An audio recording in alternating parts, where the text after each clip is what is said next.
혹시 주변에서 치아 교정 중학교 때 하면 된다, 고등학교 때 하면 된다, 커서 하면 된다라는 말 들으셨나요? 그거 정말 틀린 말일 수 있습니다. 오늘 제 영상을 끝까지 한번 봐주세요.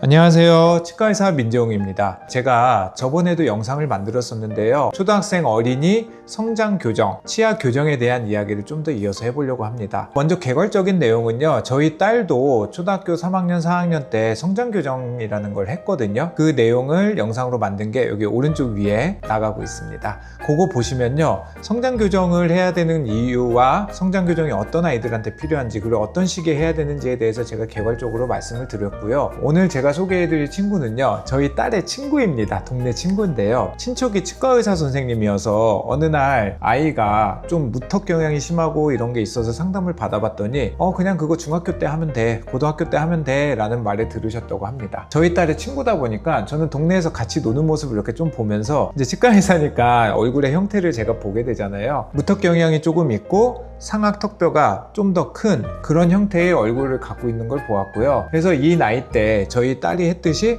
성장 교정 장치 하면 좋은데, 그래서 뼈의 밸런스를 맞춰주면 좋은데 라는 생각을 사실은 하고 있었습니다. 근데 어쨌든 제가 먼저 나서서 이렇게 말씀드리기는 좀 그랬던 상황인데요, 제가 아내한테는 말을 해놨었거든요. 그러니까 보호자분이 중학교 때 교정하면 된다라는 말을 듣고 저한테도 좀 의견을 물어보고 싶어서 제 아내한테 은근히 이렇게 물어보신 것 같더라고요. 근데 제 아내가 제가 옛날에 했던 얘기를 기억하고, 지금 저희 첫째 딸이 했던 그 성장 교정 장치 하면은 지금 되게 좋을 것 같더라 라고 제가 말을 했다라고 이제 전달을 해 주었고, 저희 치과에 와서 다시 한번 검진을 받았습니다. 여기서 왜 그러면 중학교 때 하면 된다, 고등학교 때 하면 된다 라고 치과의사 선생님들이 그냥 말씀을 하시냐면요, 그거는 치열 교정, 그러니까 치아가 삐뚤빼뚤하다든지 위턱뼈와 아래턱의 밸런스가 맞다면요, 치아 배열은 그때 하는 게 맞습니다. 근데 성장 과정 중에서 위턱이 더 크거나 상대적으로 아래턱이 더 큰 경우들이 있거든요. 그럼 밸런스가 안 맞는 거예요, 턱이. 그거는 성장을 하는 과정, 그러니까 초등학교 만으로 6세에서 10세 사이에는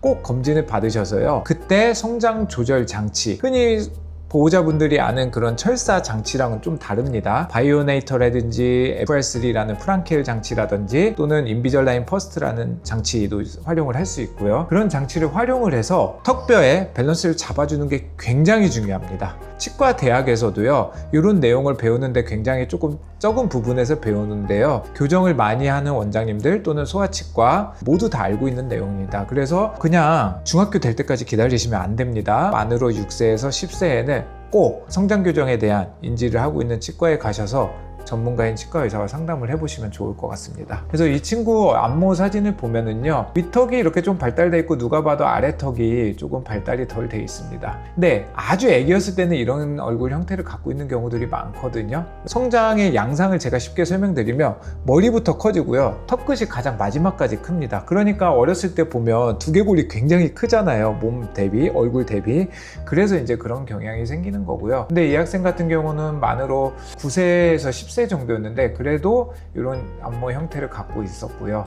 구강 사진을 보면 아랫니가 거의 안 보입니다. 그리고 윗니와 아랫니 사이가 옆면에서 보면은 이 앞뒤 관계가 편차가 조금 있는 게 보이죠. 그래서 많이 심한 편은 아닌데요, 위턱뼈가 아래턱뼈 대비 상대적으로 좀 크다라고 제가 판단을 했습니다. 그래서 위턱은 성장을 조금 억제하고 아래턱은 성장을 활성화시킬 수 있는 성장 교정 장치를 활용하자라고 말씀을 드렸고요. 저녁에만 이렇게 끼면 되는 장치거든요. 이게 끼고 있는 사진입니다. 저녁에 보통 9시, 10시 정도부터, 그러니까 자기 전부터 아침 식사하기 전까지만 이제 끼고 있으면 되는 장치고요. 낮에는 안 껴도 됩니다. 그래서 이 장치를 활용하면은 보통 한 8개월에서 한 1년 정도면은 꽤 밸런스가 좋은 안모가 만들어지거든요. 그 다음에는 이제 유지 관리를 하면 되는 상태입니다. 정면에서 봤을 때는 아래 앞니가 거의 안 보이는 상태입니다. 위턱뼈가 커지면요, 치아들은 서로 닿으려는 성질이 있거든요. 그러니까 치아가 많이 안 보이는 형태고, 이 상태로 아이가 계속 자란다면 과계교합이라는 형태, 그리고 위턱뼈가 더 커서 치아가 상대적으로 나온 상태를 2급 교합이라고 하거든요. 2급 과계교합 양상을 보이는 상태가 될 것으로 판단을 했습니다. 그래서 성장 교정 장치를 제가 한 1년 정도 정도 사용을 했고요. 체크 주기는 보통 한 2-3개월 정도에 한번 간단히 체크만 하면 됩니다. 그리고 저녁에만 끼면 되기 때문에 크게 아이들이 착용하는데 적응을 굉장히 잘하는 장치고요.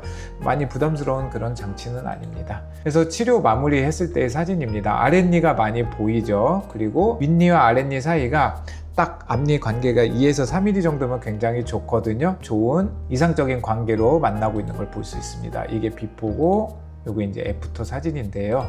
정면에서도 이렇게 비교를 해보면 치아 물림이 굉장히 좋아진 걸 볼 수 있다. 근데 치아 물림이 좋아졌다는 거는요, 사실 치아 배열을 하지는 않았거든요. 이 친구 같은 경우는 턱의 밸런스만 맞춰줘도 이렇게 깊게 물렸던 게 정상교합 형태로 변하면서 맞물림이 좋아지는 걸 볼 수 있습니다. 그래서 측면 사진에서 보면은 밸런스가 조금 안 맞았던 게 이렇게 밸런스가 맞게 되었다라고 볼 수 있습니다. 정상인 사람들은 위턱이 아래턱보다 조금 큰 게 맞습니다. 어느 정도 맞았고, 이때는 입술을 이제 물고 있는 형태였는데 스마일 라인도 굉장히 자연스러워졌습니다. 측면에서는 무턱 경향이 굉장히 좀 심해서 위턱이 많이 발달된 그런 상태였는데요. 지금 보면은 어느 정도 밸런스가 맞춰진 그런 상태입니다. 이 상태에서요, 이 친구 같은 경우는 치아가 굉장히 가지런하잖아요. 이렇게 턱뼈의 밸런스를 맞춰 놓으면은 이 치아의 앵구 같은 경우는 어금니가 아직은 다 영구치로 안 바뀐 상태였거든요. 그 시기에 성장 교정을 할 수 있는 겁니다. 성장 교정의 가장 좋은 시기는 앞니는 어느 정도 나와 있고 어금니는 아직 영구치로 다 교환되지 않았을 때, 그때가 제일 좋은 시기여서 그래서 만으로 6세, 늦으면 10세까지 저희가 성장 교정의 이제 골든 타임으로 보고 있는데요.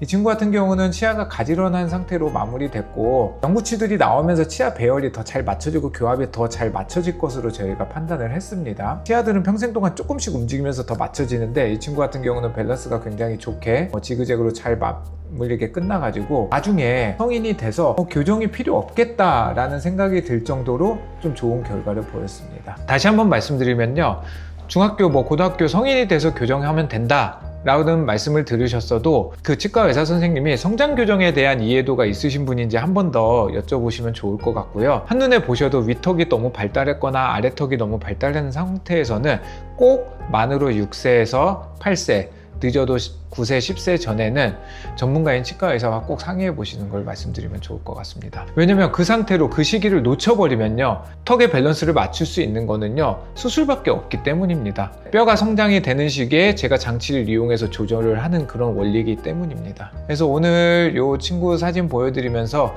다시 한번 제가 조금 강조드리는 게, 저도 저희 큰딸이 이제 중학교 1학년이고 둘째 딸이 초등학교 3학년인데요. 이때 아이들을 키우는 아빠로서 이 시기를 놓치면 정말 안 되는 진료들이 있거든요. 중학교 때 이제 치아 배열하려고 저희 병원에 와서 교정 상담 받으면 이렇게 뼈 밸런스가 굉장히 안 맞은 상태로 지나온 학생들이 많습니다. 그때 볼 때마다 속으로는 저는 되게 안타깝다. 초등학교 저학년 때 한번 성장 교정을 했으면 뼈의 밸런스가 더 잘 맞을 테고, 그럼 얼굴도 더 밸런스가 좋게 성장을 했을 테고, 두 번째로는 치아 교정할 때도 훨씬 수월합니다. 훨씬 좋은 결과를 얻을 수 있기 때문입니다. 왜냐면 치아라는 거는 결국 뼈 안에서 움직이는 거거든요. 그래서 뼈의 밸런스가 맞는 게 굉장히 중요하다. 그게 만으로 6세, 늦으면 10세 사이에는 꼭 전문가인 치과 의사와 상의하셔서 정말 필요한지 아닌지 그 부분에 대해서 정확히 판단하는 게 매우 중요하다라는 말씀을 드리면서 오늘 영상을 마무리하도록 하겠습니다.